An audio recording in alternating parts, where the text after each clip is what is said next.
안녕하세요. 2학년 A반 강현수 1주차 총위치 강의 영상을 시작하도록 하겠습니다.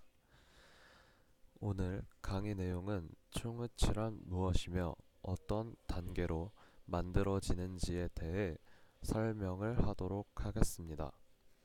지금 사진을 보시면 무치약 환자의 사진입니다. 보시다시피 무치약 환자란 치아가 존재하지 않는 환자로 다른 보철물은 지대치를 이용해 유지를 얻는 데 비해 충위치는 지대치가 존재하지 않으므로 구개 등 부분에 음압으로 유지하는 보철물입니다. 충위치는 치과 보철물 중 한 분야로서 상하의 전부 또는 상하악 중 어느 한쪽 악에서 모두 상실된 자연치아와 그 주위 조직을 대체하는 가철성 치과 보철물로서 저작이나 심미, 발음 기능을 회복시켜 주거나 개선시켜 주는 역할을 하게 됩니다.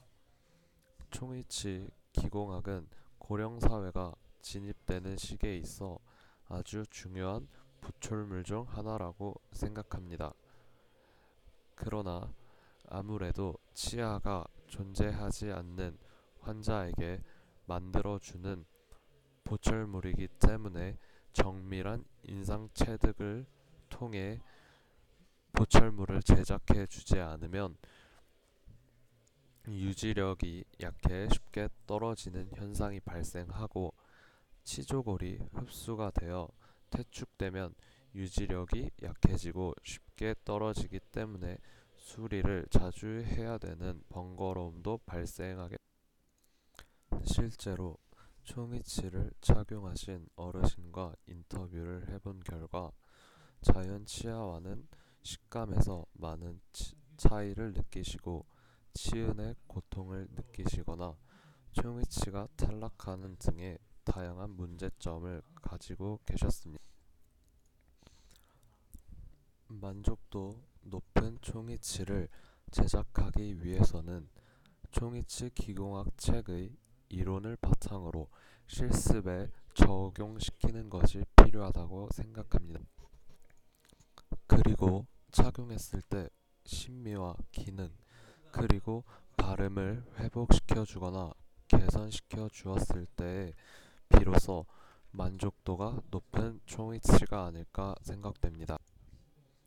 그럼 총이치의 제작 과정에 대해 알아보도록 하겠습니다.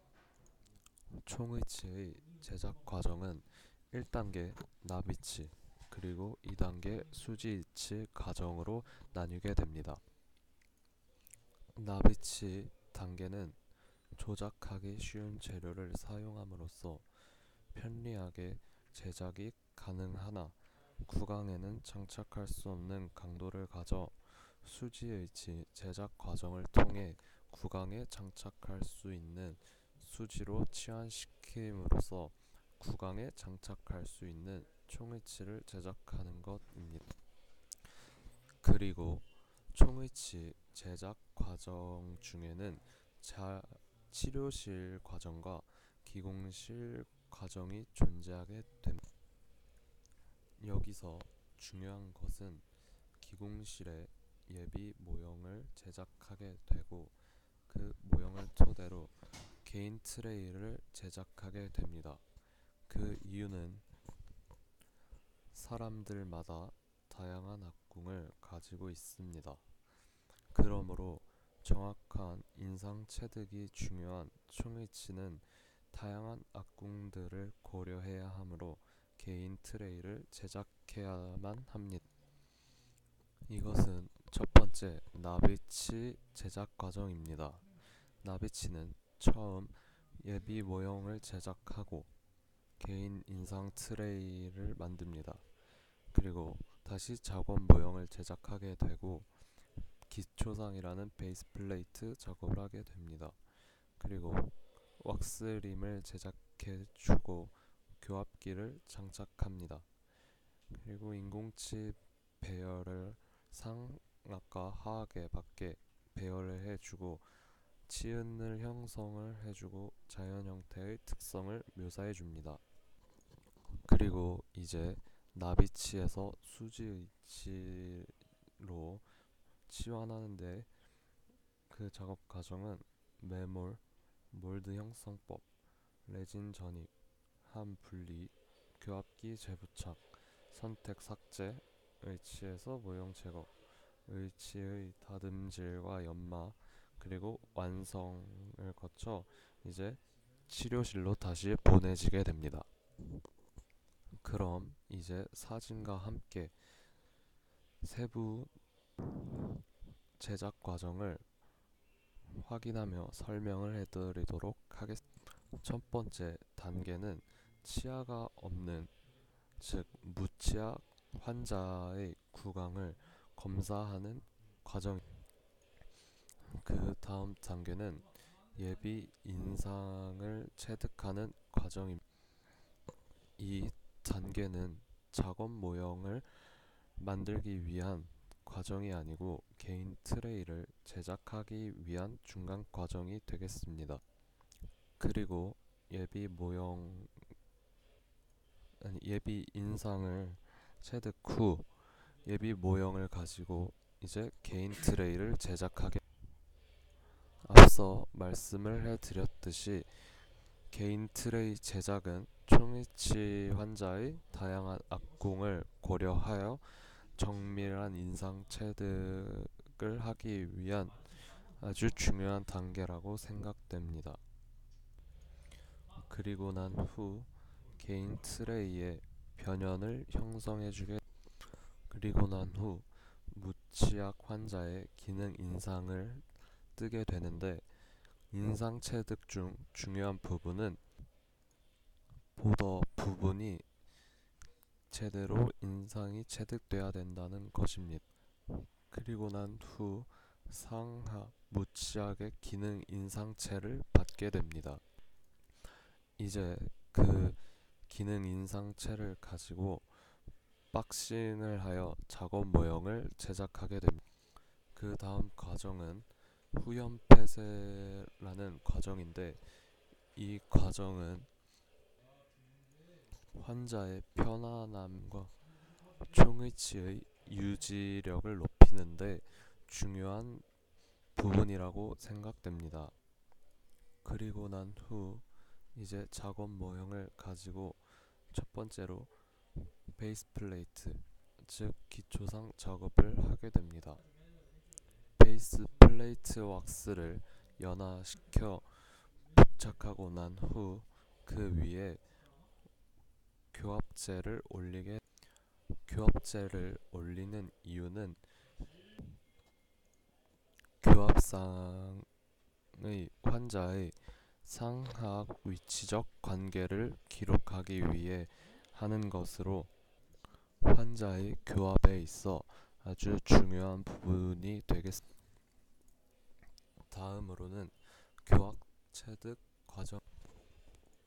총의치를 제작할 때에는 상하악의 인공치아의 교두끼리 맞물려야 할 하악의 위치를 결정해 주어야 합니다.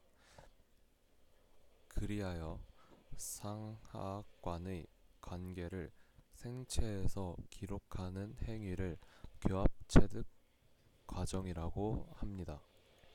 그 다음으로 인공치 배열 단계입니다. 이 과정에서는 인공치를 선택하게 되는데, 인공치 선택 기준은 사람의 피부 색이나 얼굴형에 따라 다양한 인공치를 선택할 수 있습니다. 그 다음 단계로는 나비치를 구강 내에 시적하는 단계입니다. 이 단계에서는 나비치는 실제적으로 사용이 되지는 않으나 구강 내에서 맞는 교합이 되고, 그리고 환자에게 있어 편안하고 유지가 잘 되는지를 확인하는 중요한 단계가 되겠습니다. 이렇게 하여 납의치 단계가 끝나게 되면은 이제 수지 의치 작업 과정을 진행하게 됩니다. 이제 납의치 모형물에 서킹을 하는 과정이 되겠습니다. 이제 플라스크 내면에 바세린을 도포하는 이유는 한 분리할 때 쉽게 분리를 하기 위해, 그리고 난 후 이제 1차 메모를 하게 됩니다. 다음으로 석고 분리제를 도포하게 됩니다. 그리고 난 후 다시 2차 메모를 하게 됩니다. 그리고 마지막으로 3차 메모를 하게 됩니다. 메모리 끝나게 되면 왁스를 제거하여 수지를 전입할 수 있는 음영체를 만들어준 다음 수지와의 분리를 용이를 위해 레진 분리제도 도포합니다. 메모란 석고가 경화되면 플라스크를 열탕 속에 몇 분 동안 담궈두어 왁스가 연화되도록 한 다음 플라스크의 상암과 하암을 분리하여 기초상을 제거하고 잔류 파라핀을 완전하게 끓는 물로 세정을 해주어야 합니다.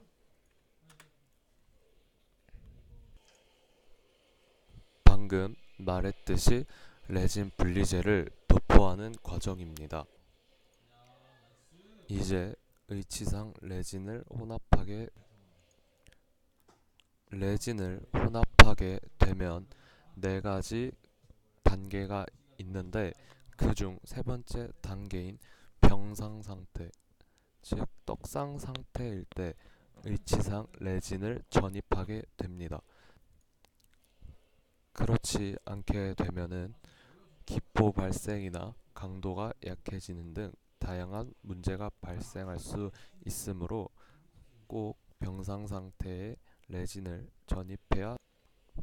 다음으로 레진 전입이 끝나면 이제 시압 단계를 시작합니다.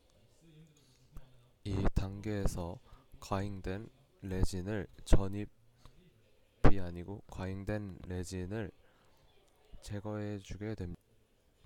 과잉된 레진을 제거하는 모습입니다. 다음으로는 이제 클램프에 장착하게 됩니다.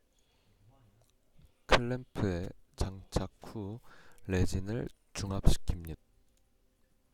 이 단계는 전입된 수지 혼합물을 중압시켜 견고한 의치상을 만들어주는 과정입니다. 그 다음으로는 디플라스킹 후 매몰제를 제거하는 과정입니다. 냉각을 시킨 후 플라스크를 분리하고 중압된 H와 모형을 둘러싸고 있는 매몰제를 제거해 줍니다. 이제 규합기에 부착된 총위치의 규합 관계를 확인 후 이제 선택 삭제 과정을 하게 됩니다.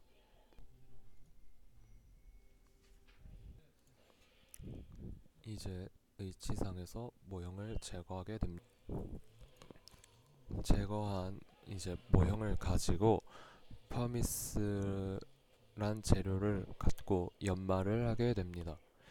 연마할 때 중요한 것은 보더 부분을 너무 많이 연마하였을 때 정밀도가 떨어질 수 있으므로 보더 부분은 최소한의 연마를 해주시고 치아 쪽을 연마해 주시면 되겠습니다. 이것이 이제 연마까지 완료된 총위치입니다. 광도 많이 나고 실제 구강내와 비슷한 모형을 갖게 됩니다. 치료실로 보내는 과정에 의치를 보관하게 되는데 액체 속에 보관을 해야만 합니다. 그 이유는 총의치는 수지 계통의 재료를 사용함으로써 수분이 없는 상온이나 밖에 보관하게 된다면 변형을 일으키게 됩니다. 그러므로 꼭 보관액에 잘 넣어서 보관을 해야 합니다. 지금 보시는 사진은 전 제작 과정을 통해 만든 최종 수지 의치상이 되겠습니다. 이제 총의치를 구강 내에 장착한 사진입니다. 이로써 총의치의 전 제작 과정을 확인해 보았. 많이 복잡한 단계를 거쳐 완성된 총의치지만 환자가 만족하는 총의치를 만들 노력한 만큼 그만큼 보람도 있다고 생각. 처음 녹화하는 강의여서 많이 긴장도 되고 어떻게 해야 될지 잘 몰라 걱정도 했지만 이런 강의를 함으로써 더 쉽게 총위치에 대해 이해할 수 있었다고 생각합니다. 이상 첫 번째 총위치 강의를 마치도록 하겠습니다. 감사합니다.